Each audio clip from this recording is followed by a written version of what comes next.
In this video, I want to name these organic compounds.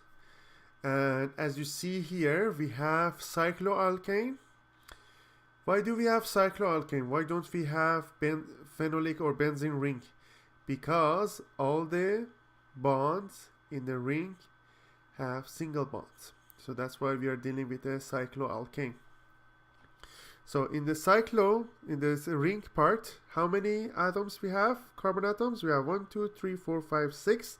So we are dealing with a cyclohexane. So right here, cyclohexane. And then I need to number the carbon atoms. We have two options, 1, 2, 3, 4, 5, 6, or 1, 2, 3, 4, 5, 6.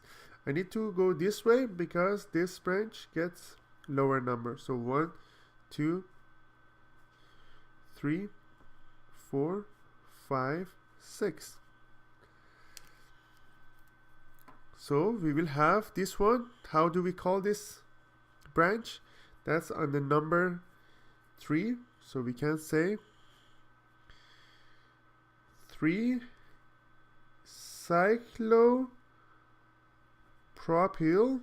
because it has 3 carbon atoms. Cyclopropyl is YL because it's alkyl group.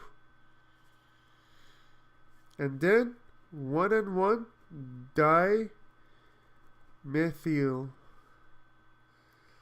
cyclohexane.